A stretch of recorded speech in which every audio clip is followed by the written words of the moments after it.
What about Jesus? I have intuitively had issues with the Jesus that is reflected in the Bible for many years. It just never sat right with me.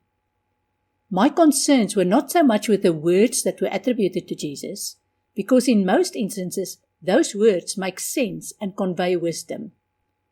My concerns were about Jesus the man and the contradictory information that I came across. On the one hand, there's the Jesus in the Bible who was conceived magically by a virgin.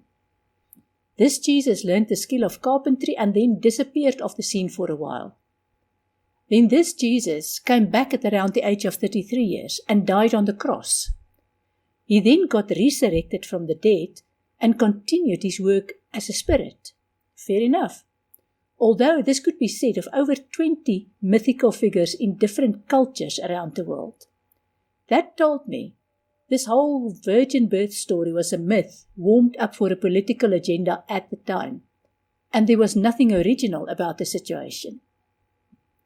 I also came across a contradictory story where a woman of a sect called the Virgins gave birth to Jesus. Then Jesus grew up and went to visit India and even Glastonbury in England. He then was crucified at the age of 33 years. A woman called Mary Magdalene and a few helpers got him off the cross and nursed him to health. They got married and had 3 children. They eventually got divorced, and the last of Jesus was seen and heard when he was in his 70s. I've always found both versions to not ring true with me. I've recently listened to a lovely person called Master Lama Rasaji explain the life story of Jesus. He clarified numerous details, including the careers of those 3 wise men and the purpose of those gifts they bore, and it made complete sense to me. This is not the story as reflected in the Bible, but rather the facts that were preserved in a Lama Sarai that is over 3,000 years old. Master Lama Rasaji also described the story about Jesus having gotten married and fathering 3 children as New Age BS. That also made sense to me, but I was still looking for the missing piece of the puzzle. Why was there such a strong focus on the life of Jesus? And which version can be believed nearly 2 millennia later? I've now started reading a document containing one of the missing books in the Bible. Allegedly, the book contains the preachings of Jesus. I'm not even at the meaty part yet, and I think I might be onto something here.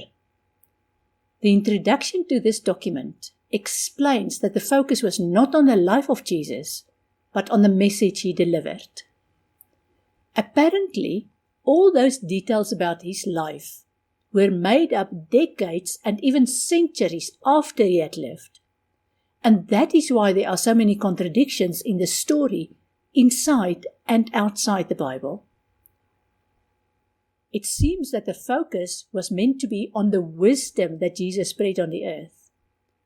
However, at various stages, greedy little people decided to resurrect the virgin birth myths and embroider on these myths. The purpose of these creative attempts to describe the life of Jesus was not to clarify his life and personal history, but to divert attention from the message he brought to earth. However he got here, which is not relevant. Now that makes sense to me. Some little men in dresses decided that the wisdom Jesus spread was so good that it didn't suit their agendas, and they had to change the focus. So rather than focus on the message, they embroidered on the life of the messenger. And somehow that is what got stuck in the collective consciousness. Time to get back to what is important, namely the message rather than the messenger. To be continued. Namaste.